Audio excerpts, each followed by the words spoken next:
We continue our season of the works of Samuel Beckett. Billie Whitelaw introduces her 1973 performance of Not I in A Wake for Sam.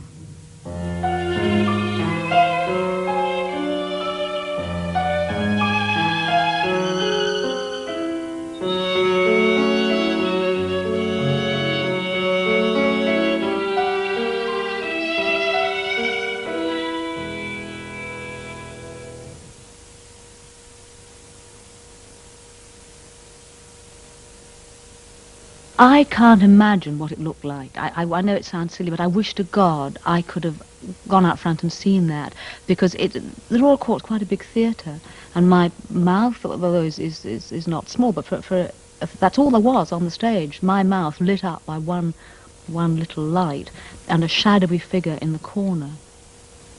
And I can't imagine what it looked like. The atmosphere in the theatre when it started out was one of slightly a bum shuffling, oh, what is this?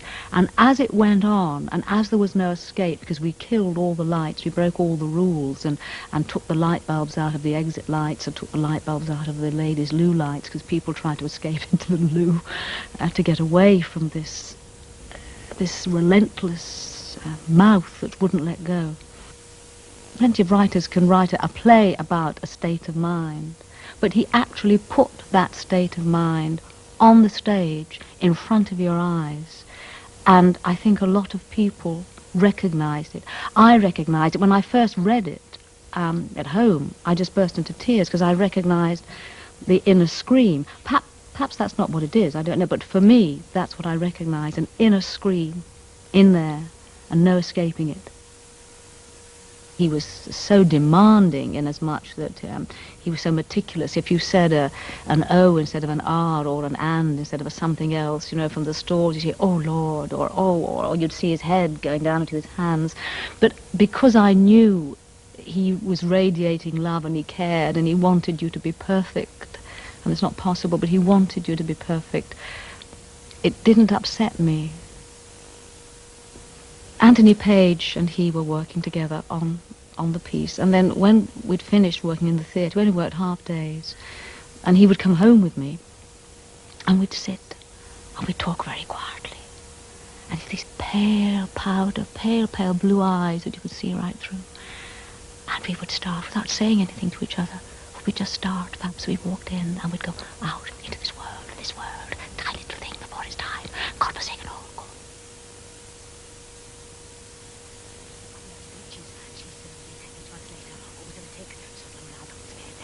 Love that is normally vented at the speechless infant in the home. No, out into this world, tiny little thing before its time, in a what? Girl, yes, tiny little girl, out into this, before her time, godforsaken hole, called.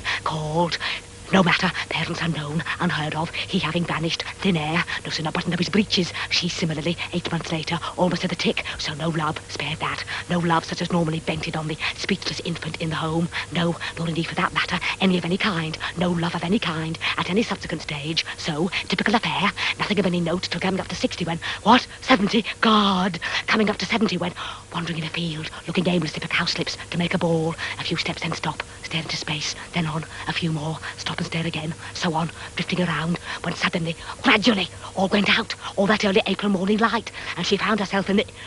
What? Who? No! She! Found herself in the dark, and if not exactly insentient, for she could still hear the buzzing, so-called, in the ears, and a ray of light came and went, such as the moon might cast, drifting in and out of cloud, but so dulled, feeling so dulled, she did not know what position she was in. Imagine what position she was in, whether standing or sitting, but the brain, what? Kneeling, yes, whether standing or sitting or kneeling, but the brain, what? Lying, yes, whether standing or sitting or kneeling or lying, but the brain still, in a way, for her first thought was, oh, long after, sudden flash, brought up as she'd been to believe, with the other waves, in the merciful, God, her first thought was, oh, long after, sudden flash, she was being punished for her sins, a number of which then, further proof were needed, flashed through her mind, one after the other, then dismissed as foolish, or wrong after, this thought's dismissed, as she suddenly gradually realized, she was not suffering. Imagine, not suffering. Indeed, could not remember offhand when she had suffered less. Unless, of course, she was meant to be suffering, thought to be suffering. Just as the odd time in her life when clearly intended to be having pleasure, she was in fact having none, not the slightest, in which case, of course, that notion of punishment for some sin or other, or for the lot, or no particular reason, for its own sake, things she understood perfectly, that notion of punishment which first occurred to her, brought up as she'd been to believe, with the other waves, in a merciful God, first occurred to her, then dismissed as foolish, was perhaps not so foolish after all, so on, all that, vain reasonings, till this other thought, long after, sudden flash, very foolish really, but what, the buzzing, yes, all the time the buzzing, so-called, in the ears, though of course actually, not in the ears at all, in the skull, dull raw in the skull, and all the time this ray or beam, like moonbeam, but probably not, certainly not, always the same spot, now bright, now shrouded, but always the same spot, as no moon could, no moon, just all part of the same wish to torment, though actually, in point of fact, not in the least, not a twinge, so far. This other thought then, long after, sudden flash, very foolish really, but so like her, in a way, that she might do well to groan on and off, writhe, she could not, as if in actual agony, but could not bring herself, some flaw in her makeup, incapable of deceit, or the machine, more likely the machine, so disconnected, never got the message, or powerless to respond, like numbed, could not make the sound, not any sound, no sound of any kind, no screaming for help, for example, should she feel so inclined, scream, ah! Then listen. Scream again. Ah! Then listen again. No, spared that. All silent as the grave. No part. What? The buzzing, yes, all silent but for the buzzing, so-called. No part of her moving that she could feel. Just the eyelids, presumably, on and off. Shut out the light. Reflex, they call it. No feeling of any kind. But the lids, even best of times. Who feels them? Opening, shutting, all that moisture. But the brain still sufficiently, very much so, at this stage, in control, under control, to question even this. For on that April morning, so it reasoned, that April morning, she, fixing with her eye a distant bell, as she hastened towards it, fixing it with her eye, lest it elude her, had not all gone out, all that light of itself, without any, on her part, so on it reasoned, vain questionings, and all dead still, sweet silent as the grave, when suddenly, gradually, she realised, what? The buzzing, yes, all dead still but for the buzzing, so-called, when suddenly she realised words were What? Who? No! She! Realised words were coming. Imagine, words were coming. A voice she did not recognise at first, so long since it had sounded, then finally had to admit could be none other than her own. Certain vowel sounds she'd never heard elsewhere, so that people would stare, the rare occasions, once or twice a year, always winter, some strange reason, stare at her uncomprehending. And now this stream, she who had never, on the contrary, practically speechless all her days, how she survived. Even shopping, out shopping, busy shopping centre, supermarket. Just hand in the list with the bag, old black shopping bag, then stand there waiting, any length of time, middle of the throng, motionless, staring into space, mouth half open as usual, till it was back in her hand, the bag back in her hand, then pay and go, not as much as goodbye. How she survived. And now this stream, not catching the half of it, not the quarter, no idea what she was saying. Imagine, no idea what she was saying. That's what she began trying to delude herself. It was not hers at all, not her voice at all, and no doubt would have, vital she should, was on the point, after long efforts, when suddenly she felt, gradually, she felt her lips moving. Imagine, her lips moving, as of course till then she had not, and not alone the lips, the cheeks, the jaws, the whole face, all those, what? The tongue, yes, the tongue in the mouth, all those contortions without which no speech possible, yet in the ordinary way, not felt at all, so intent one is on what one is saying, the whole being hanging on its words, so that not only not only had she to give up, admit hers alone, her voice alone, but this other awful thought, long after, sudden flash, even more awful if possible, that feeling was coming back. Imagine, feeling coming back, starting at the top, then working down, the whole machine. But no, spared that, the mouth alone, so far. Then thinking, long after, sudden flash, it can't go on, all this, all that, steady stream, steady to hear, make something of it, and her own thoughts, make something of them, all that, what? The buzzing, yes, all the time the buzzing, so-called, all that together, imagine, whole body like gone, just the mouth, lips, cheeks, jaws, never still, what? Tongue, yes, lips, cheeks, jaws, tongue, never still a second, mouth on fire, stream of words, in her ear, practically in her ear, not catching the half, not the quarter, no idea what she was saying, imagine, no idea what she was saying, and can't stop stop, no stopping it. She who but a moment before, but a moment, couldn't make a sound, no sound of any kind, and now can't stop the stream, and the whole brain begging, something begging in the brain, begging the mouth to stop, pause a moment, if only for a moment, and no response, as if it hadn't heard, or couldn't pause a second, like maddened, all that together, straining to hear, piece it together, and the brain raving away on its own, trying to make sense of it, or make it stop. Or in the past, dragging out the past, flashes from all over, walks mostly, walking all her days, day after day, a few steps then stop, stare into space, then on, a few more, stop and stare again, so on, drifting around, day after day. All that time she cried, the one time she can remember, since she was a babby. Must have cried as a babby, perhaps not essential to life, just a birth cry, to get her going, breathing, then no more till this, old hag already, sitting staring at her hand. Where was it?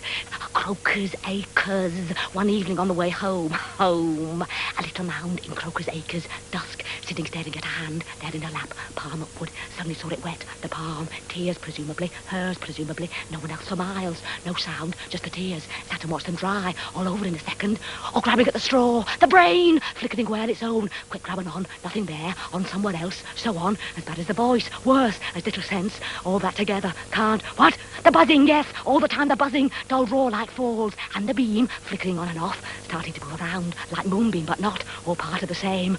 Keep an eye on that too, corner of the eye, all that together, can't go on, God is love, she'll be purged, back in the field, morning sun, April, sink face down in the grass, nothing but the larks, so on, grabbing at the straw, straining to hear, the odd word, make some sense of it, whole body like gone, just the mouth, like maddened, and can't stop, no stopping it, something she had to... What? Who? No! She! Something she had to... What? The buzzing, yes, all the time the buzzing, dull roar like falls in the skull, and the beam poking around, painless, so far, so far. Then thinking, oh, long after, sudden flash, perhaps something she had to tell. Could that be it? Something she had to tell. Tiny little thing, out before its time, God-forsaken hole, no love, spared that, speechless all her days, practically speechless, how she survived. That time in court, what did she to say for herself, guilty or not guilty? Stand up, woman, speak up, woman. Stood there, staring into space, mouth half open as usual, waited to be led away, glad of her hand and her arm. Now this, something she had to tell, could that be it? Something that would tell how it was, how she, what? Had been, yes, something that would tell how it had been, how she had lived on, guilty or not, on and on, to be 60, something she, what, 70, God, on and on, to be 70, something she didn't know herself, wouldn't know if she heard, then forgiven, God is love, tender mercies, knew every morning, back in the field, April morning, facing the grass, nothing but the larks, pick it up there, get on with it from there, a few more, what, not that, nothing to do with that, nothing she could tell, all right, nothing she could tell, try something else, think of something else, oh, long after, sudden flash, what, not that either, all right, something else again, so on, hit on it in the end, think everything keep on long enough, then forgiven, back in the, what, not that either, nothing to do with that either, nothing she could tell, all right, nothing she could tell, nothing she could think, nothing she, what, who, no, she! Tiny little thing, out before its time, God-forsaken hole, no love, spared that, speechless all her days, practically speechless, even to herself, never out loud, but not completely. Sometimes, sudden urge, once or twice a year, always winter, some strange reason, the long evenings, hours of darkness, sudden urge to tell. Then rush out, stop the first she saw, near this lavatory, start pouring it out, steady stream, bad stuff, half the vowels wrong, no one could follow, till she saw the stare she was getting, then die of shame, crawl back in, once or twice a year, always winter, some strange reason, the long hours of darkness. Now this, quicker and quicker, the words, the brain, flickering away like mad, quick grabbing on, nothing there, on somewhere else, try somewhere else, and all the time something begging, something in her begging it all to stop, unanswered, prayer unanswered, or unheard, too faint, so on, keep on, trying, not knowing what she was trying, what to try, whole body like gone, just a mouth like maddened, so on, keep, what? What? The buzzing, yes, all the time the buzzing, dull roar like falls in the skull, and the beam poking around, painless, so far, so on, keep on, trying, not knowing what she was, what? Who? No! She!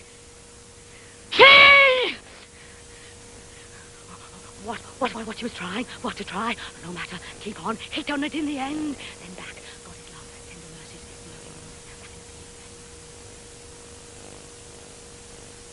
When we'd finished it, Beckett and I sat in a darkened room and watched it through, and when it was over, out of the darkness, just came one word from him.